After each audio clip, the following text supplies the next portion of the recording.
안녕하세요. 빔 매니저 장동수입니다. 오늘은 제가 지난 시간에 레빗에서 매개 변수에 대해서 총 정리를 해드렸었는데요. 오늘은 레빗에서 실제로 제가 말씀드린 매개 변수들이 어떻게 사용되고 또 어떻게 다른지를 보여드리는 시간을 갖도록 하겠습니다. 그래서 지난 동영상이 이론편이었다면 이번 동영상은 실전편으로 제가 레빗에서 실제로 어떻게 다르고 또 각각의 매개 변수가 어떻게 작동하는지에 대해서 한번 설명해 드리겠습니다. 영상을 시청하기 전에 구독과 좋아요를 꼭 눌러주시면 영상을 제작하는 저에게 큰 힘이 됩니다. 자, 먼저 말씀드릴 부분은 바로 프로젝트 매개 변수에 대한 내용입니다. 자, 매개 변수는 관리 탭으로 가시면 이 부분에 이렇게 3개의 매개 변수가 있습니다. 여기에 당연히 패밀리 매개 변수는 보이지 않습니다. 왜냐하면 패밀리 매개 변수는 패밀리 파일 안에 존재하는 매개 변수고요. 지금 이 열고 있는 샘플 파일은 프로젝트 파일이기 때문에 당연히 패밀리 매개 변수 아이콘은 당연히 여기서 보이면 안 되겠죠. 자, 그래서 먼저 설명드릴 것은 바로 이 맨 위에 부분에 있는 프로젝트 매개 변수입니다. 제가 지난 시간에 프로젝트 매개 변수는 그냥 프로젝트 매개 변수와 공유 매개 변수를 통해서 만든 프로젝트 매개 변수가 있다고 말씀을 드렸습니다. 그리고 프로젝트 매개 변수는 일람표에서는 보이게 할 수 있지만 이것이 만약에 그냥 일반 프로젝트 매개 변수라면 태그에서는 보이게 할 수 없다고 말씀드렸고요. 반대로 공유 매개 변수를 통해서 만든 프로젝트 매개 변수의 경우에는 일람표에서도 보이고 또 태그에서도 원하면 나타나게 할 수 있다. 이렇게 말씀을 드렸습니다. 그래서 제가 지금 프로젝트 매개 변수와 공유 매개 변수를 통해서 만든 프로젝트 매개 변수 이 두 가지의 타입을 만들어서 여러분께 직접적으로 보여드리겠습니다. 지금 제가 사용하고 있는 버전은 레빗 2022년 버전인데요. 보시는 것처럼 이 윗부분에 매개 변수를 검색하고 이렇게 필터해서 원하는 매개 변수를 빨리 선택할 수 있는 이 옵션은 이번 버전에서 새롭게 추가된 기능입니다. 자, 그래서 이 추가 버튼을 누르게 되면 이렇게 프로젝트 매개 변수를 생성할 수 있는 팝업 창이 나타납니다. 여기 보시는 것처럼 첫 번째 있는 것은 일반 프로젝트 매개 변수를 만드는 옵션이고요. 두 번째 옵션을 선택하면 공유 매개 변수를 통해서 프로젝트 매개 변수를 만드는 것입니다. 그래서 첫 번째로는 프로젝트 매개 변수를 먼저 만들어 보겠습니다. 이름은 제가 그냥 임의로 텍스트라고 하고요. 그리고 언더스코어를 하고 프로젝트 매개 변수의 약어로 그냥 PP라고 하겠습니다. 프로젝트 패러미터 해서. 그리고 이것은 인스턴스 매개 변수라고 하고요. 이 유형은 그냥 문자, 매개 변수 유형은 문자로 선택을 하고 이렇게 하겠습니다. 그리고 이 오른쪽에 보시면 어떤 카테고리에 이 생성한 프로젝트 매개 변수가 적용될지를 결정하는 부분인데요. 저는 지금은 그냥 룸에 대해서 한번 이 매개 변수를 적용하겠습니다. 이렇게 선택을 하면 이 프로젝트 파일 안에 있는 룸 요소들의 이 프로젝트 매개 변수가 일괄적으로 적용이 됩니다. 그래서 확인을 누르면 이렇게 프로젝트 매개 변수가 생성된 것을 확인할 수 있고요. 제가 보여드리면 이렇게 평면도에 가셔서 제가 룸을 선택하고 보시면 이 부분에 이렇게 제가 만든 프로젝트 매개 변수인 text underscore pp라는 매개 변수가 생성된 것을 확인할 수 있습니다. 자, 이것은 그냥 일반 프로젝트 매개 변수입니다. 자, 이번에는 같은 방법으로 하되 제가 공유 매개 변수를 통해서 한번 만들어 보겠습니다. 같은 방법으로 추가를 누르고 이번에는 공유 매개 변수를 누릅니다. 제가 이미 이 파일 안에 공유 매개 변수를 연결해 놨기 때문에 여기 보시면 그냥 테스트에서 내가 미리 만들어 놨습니다. 텍스트 패러미터인데 이것은 shared 패러미터 해가지고 제가 그냥 sp라고 이렇게 만들어 놓은 패러미터가 있는데요. 이 공유 매개 변수를 사용을 하겠습니다. 그러면 보시는 것처럼 제가 뭐라고 말씀드렸죠? 공유 매개 변수는 이 세 가지의 정보를 저장해 놓은 파일이라고 말씀을 드렸죠. 그렇기 때문에 자동적으로 입력이 되고요. 이 부분만 조절할 수 있습니다. 이 부분은 제가 이전에 만든 매개 변수와 같이 문자 부분에 놓고요. 이 오른쪽에서도 마찬가지로 room 카테고리를 선택을 하고 확인을 누르겠습니다. 그러면 이 text underscore pp는 그냥 일반 프로젝트 패러미터고요. 이 text underscore share parameter SP는 말 그대로 공유 매개 변수를 통해서 만든 프로젝트 파라미터가 되겠습니다. 자, 확인을 누르고 다시 제가 룸을 선택해서 보시면 이렇게 두 가지의 파라미터가 있는 것을 보실 수 있습니다. 자, 이제 이 두 가지의 파라미터가 어떻게 다른지 제가 일람표, 그러니까 스케줄에서 한번 보여드리겠습니다. 그래서 여기 보시면 룸 스케줄이 있는데요. 자, 이 룸 스케줄로 이동하셔서 제가 보여드리겠습니다. 기본적으로 각각의 어떤 디테일적인 측면이라든가 매개 변수를 어떻게 생성하고 또는 여기 일람표에서 어떻게 추가하고 이런 부분은 제가 나중에 다시 또 각각의 토픽에 대해서 말씀드릴 부분이 있을 것이기 때문에 오늘은 제가 이 매개 변수의 특징과 차이점 그리고 전체적인 방식에만 초점을 맞추고 있다는 것을 이해하시고 그 부분에서만 제대로 그냥 따라오시면 좋을 것 같습니다. 자, 그래서 제가 이 스케줄을 보시면 이렇게 지금 현재 스케줄 안에 포함되어 있는 매개 변수가 있는데요. 오른쪽에 보시면 이렇게 일반 프로젝트 매개 변수도 있고 공유 매개 변수를 통해서 만든 프로젝트 매개 변수도 있습니다. 그래서 쉽게 말하면 이 두 가지의 매개 변수는 다 이렇게 일람표에 보이게 할 수 있습니다. 그렇죠? 그래서 제가 지난 시간에 말씀드린 것처럼 프로젝트 매개 변수는 일람표에는 무조건 보인다. 그죠? 그게 공유 매개 변수를 통해서 만들었든 아니면 일반 프로젝트 매개 변수든 보이게 할 수 있습니다. 자, 그런데 문제는 제가 지난 시간에 일반 프로젝트 매개 변수 같은 경우에는 태그에서는 나타나지 않는다고 말씀을 드렸죠. 그리고 공유 매개 변수를 통해서 만든 프로젝트 매개 변수만 태그에서 보이게 할 수 있다. 그래서 그것을 잠깐 보여드리면 이 부분은 복잡하니까 그냥 눈으로만 따라오시면 되겠습니다. 제가 이 패밀리, 그 태그 패밀리를 편집을 하겠습니다. 자, 그래서 여기에 제가 새로 나타나고자 하는 어떤 레이블을 추가할 건데요. 여기 보시면 지금 제가 추가할 매개 변수의 리스트 중에서는 지금 제가 방금 전에 생성했던 text underscore pp나 text underscore sp는 다 보이지가 않습니다. 그런데 제가 공유 매개 변수를 통해서 만든 프로젝트 매개 변수는 보이게 할 수 있다고 말씀드렸죠. 그 방법은 이 새 매개 변수를 추가해서 이 공유 매개 변수 유형을 선택을 하면 똑같이 제가 아까 로드했던 이 텍스트 언더스코어 이것을 불러올 수가 있습니다. 그래서 이렇게 하면 결국은 이렇게 나타나게 되고요. 제가 만약에 이것을 프로젝트에 로드하게 되면 어떤 일이 생기냐면 이렇게 여기에 이제 그 부분이 생겼죠. 그래서 제가 여기 이 SP 부분에다가 제가 테스트라고 입력을 해보면 보시는 것처럼 이렇게 그 정보가 그대로 나타납니다. 그래서 이렇게 공유 매개 변수를 통해서 만든 프로젝트 매개 변수는 이렇게 태그에서도 보이게 할 수 있고 원하면 일람표에서는 당연히 보인다. 그러나 일반 프로젝트 매개 변수는 스케줄, 그러니까 일람표에서는 보이지만 이 태그에서는 보이게 할 수 있는 방법이 없다. 바로 이것이 그 두 가지 종류의 프로젝트 매개 변수에 대한 차이점이라고 이해를 하시면 되겠습니다. 자, 두 번째는 이제 공유 매개 변수에 대한 부분인데요. 공유 매개 변수도 마찬가지입니다. 일반적으로 공유 매개 변수는 제가 텍스트 파일, 그러니까 txt 파일로 되어 있다고 말씀을 드렸고요. 그 txt 파일 아래는 이렇게 프로젝트의 이름과 매개 변수 유형 등이 저장되어 있는 겁니다. 그래서 제가 이 공유 매개 변수를 클릭하시면 저는 이미 연결되어 있는 공유 매개 변수 파일이 있기 때문에 이렇게 나오는데요. 만약에 일반 처음 파일을 여시면 아마 이 부분이 아무것도 안 보일 것이고요. 그 경우에는 새로 작성을 하셔도 되고요. 아니면 만약에 여러분이 공유 매개 변수 파일을 갖고 계시다면 이 찾아보기를 통해서 지정을 하시면 됩니다. 그 위치를. 어쨌든 저는 이렇게 이미 연결했기 때문에 이 부분은 생략을 하고요. 여기 보시면 이 텍스트 파일 안에는 이렇게 매개 변수 그룹을 설정할 수 있고요. 그러니까 원하는 만큼 그룹의 개수를 설정할 수 있고요.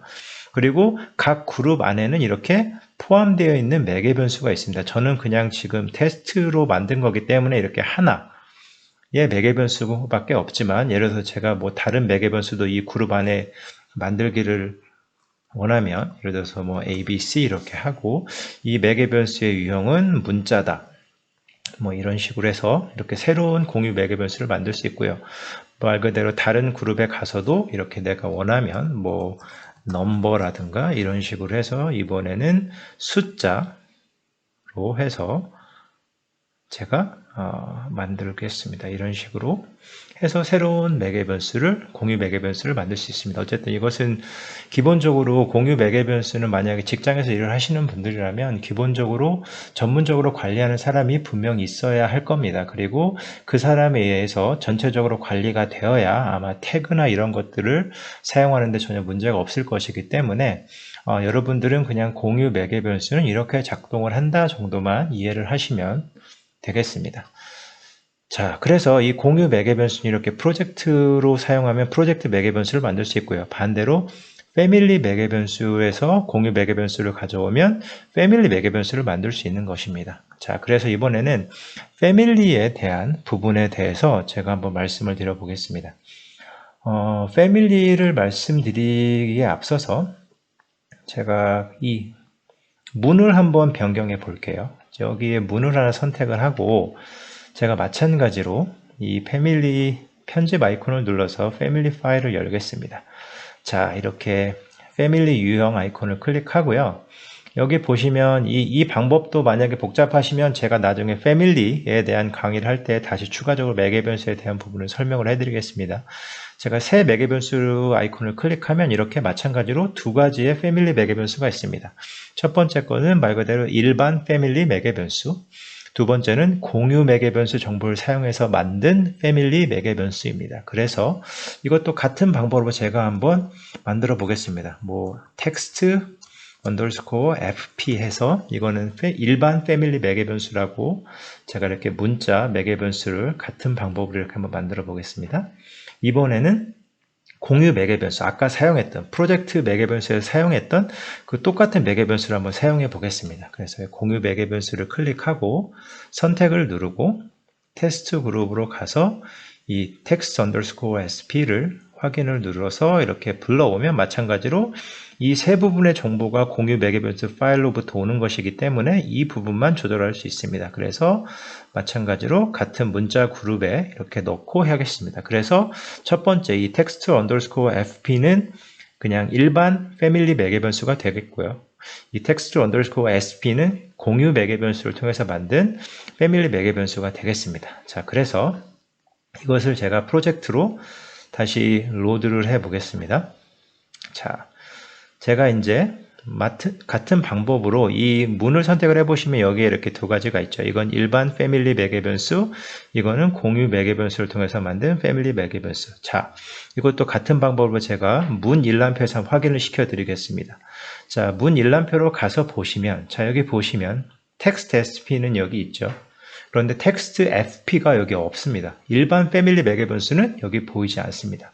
그래서 제가 이 전 내용에서 일반 패밀리 매개 변수는 일람표에서도 나타나지 않는다. 그래서 만약에 패밀리 정보 중에서 이렇게 프로젝트로 불러온 다음에 이 일람표에서도 보이게 하려면 공유 매개 변수를 사용해서 패밀리 매개 변수를 만들어야 한다. 이렇게 제가 그래서 말씀을 드린 겁니다. 그래서 이렇게 일반 패밀리 매개 변수는 일람표로 가져올 수 없다. 자, 이거는 제가 그래서 이렇게 확인을 시켜 드렸고요. 자, 두 번째는 태그도 마찬가지입니다. 태그도 당연히 일반 패밀리 매개 변수는 태그를 할 수 없습니다. 그런데 공유 매개 변수를 통해서 만든 패밀리 매개 변수는 태그에 보여줄 수 있습니다. 예를 들어서 이것은 지금 문 번호만 지금 보여주는 태그 패밀리인데요. 제가 이것도 마찬가지로 제가 이 문을 선택을 했는데 닫고 문 태그를 선택하겠습니다. 이 문 태그를 선택해서 패밀리 편집을 누르고요. 자, 여기서 같은 방법으로 제가 다른 매개 변수를 보여주기를 원하기 때문에 이렇게 보시면 두 가지의 매개 변수 이름이 다 없죠. 텍스트 언더스코어 fp도 없고 언더스코어 sp도 없습니다. 그런데 공유 매개 변수를 통해서 만든 매개 변수는 이렇게 새 매개 변수 이렇게 클릭해서 하면 불러올 수가 있습니다. 태그 패밀리로. 그래서 이렇게 불러오게 되면 이렇게 보이게 되고요. 이것을 만약에 프로젝트로 다시 불러오게 되면 이렇게 불러오게 됐고 제가 이 문에다가 이 SP 부분에다가 마찬가지로 테스트라고 입력을 하면 그 값이 이렇게 나타나게 됩니다. 그래서 마찬가지로 일반 패밀리 매개 변수는 일람표에서도 보이게 할 수 없고 태그에서도 보이게 할 수 없다. 그러나 공유 매개 변수를 통해서 만든 패밀리 매개 변수는 일람표에서도 보이고 태그에서도 보이게 할 수 있다. 따라서 어떠한 정보든지 간에 공유 매개 변수를 통해서 만든 프로젝트 매개 변수나 패밀리 매개 변수는 일람표나 태그에서 아무런 문제가 없습니다. 그런데 단지 그냥 일반 프로젝트 매개 변수나 일반 패밀리 매개 변수 같은 경우에는 그러한 제한 사항이 있다. 이렇게 이해를 하시면 되겠습니다. 자, 그리고 제가 전형 매개 변수에 대한 부분을 마지막으로 설명을 드리겠습니다. 전형 매개 변수 같은 경우는 영어로는 글로벌 패러미터라고 나오는데요. 제가 지난 시간에 말씀드린 것처럼 이 프로젝트 안에서 어떤 특정 치수라든가 어떤 특정 부분을 잠그거나 아니면 나중에 동시에 같이 변경하려고 할 때 사용할 수 있는 부분입니다. 예를 들어서 지금 이 통로 부분에 제가 폭을 일정하게 유지하고 싶습니다. 예를 들어서 이 윗부분의 통로라든가 이 아랫부분의 코리도에 있는 이 통로의 폭을 똑같이 하고 싶으면 제가 일단은 치수를 하나 여기다가 배치를 해 보겠습니다. 이 벽의 중심선에서 이 커튼월의 중심선까지 이렇게 치수를 하나 배치하고요. 마찬가지로 이 밑에도 이 커튼월의 중심선에서 이 실내 벽의 중심선까지 이렇게 이 두 가지의 폭이 항상 같았으면 좋겠습니다. 그래서 제가 이 치수를 클릭하고 이제 전형 매개 변수를 적용을 할 건데요. 여기에 예를 들어서 코리도 width 이렇게 쓰고요. 다른 건 뭐 바꿀 거 없으니까 확인을 누르겠습니다. 자, 그럼 보시는 것처럼 연필 아이콘이 생겼죠. 이 얘기는 이 치수는 전형 매개 변수에 의해서 조절이 된다. 만약에 전형 매개 변수 이름을 나타나게 하고 싶으면 여기 뷰에서 레이블 표시를 클릭하면 되고요. 그냥 다른 치수와 똑같이 보이게 하려면 체크를 해제하시면 됩니다. 자, 마찬가지로 저는 이 아랫부분의 치수도 이 윗부분에 똑같은 전형 매개 변수를 적용하고 싶습니다. 그럴 경우는 이제 제가 새로 만들었으니까 이 드롭다운을 클릭해서 이 코리도 위드를 이렇게 선택하면 마찬가지로 이 위에 매개 변수와 같은 매개 변수가 적용이 됩니다. 보시는 것처럼 이렇게 연필 아이콘이 있죠. 자, 그래서 이렇게 하면 장점이 뭐냐면 사용자가 임의로 이것을 움직일 수가 없습니다. 만약에 이 외벽을 움직이면 이 안의 벽도 같이 따라서 움직입니다. 왜냐하면 이 폭이 지켜져야 하기 때문이죠. 또는 예를 들어서 나중에 지금은 현재는 이렇게 2637로 되어 있는데 3000으로 바꿔야 된다. 이러면 일일이 두 개를 바꿀 필요 없이 그냥 여기 전역 매개 변수를 클릭하시고 여기에 보면 이렇게 나오죠. 그래서 이 부분에다가 그냥 3000을 입력하고 적용을 누르면 이 부분이 동시에 3000으로 바뀌게 됩니다. 그래서 이런 식으로 하게 되면 그러니까 중요한 부분, 뭐 예를 들어서 이 벽의 끝부분에서 이 문 사이에 어떤 거리라든가 이렇게 꼭 지켜져야 하는 부분, 그러니까 이 벽이 움직이든 어떻게 하든 항상 그 뭐 정해져야 하는, 지켜져야 하는 치수 같은 경우에는 이런 식으로 전형 매개 변수를 사용하시면 훨씬 더 효과적으로 적용을 할 수가 있다는 얘기입니다. 자, 그래서 오늘은 제가 지난 시간에 설명드린 그 프로젝트 매개 변수와 패밀리 매개 변수, 그리고 공유 매개 변수, 전형 매개 변수에 대한 내용을 실제로 제가 레빗 프로젝트 파일 안에서 이렇게 보여드렸습니다. 아무쪼록 이 매개 변수에 대한 내용이 여러분들이 매개 변수를 이해하시는데 조금이나마 도움이 되었으면 하는 바람입니다. 구독과 좋아요는 저에게 큰 힘이 됩니다. 영상을 끝까지 시청해 주셔서 감사합니다.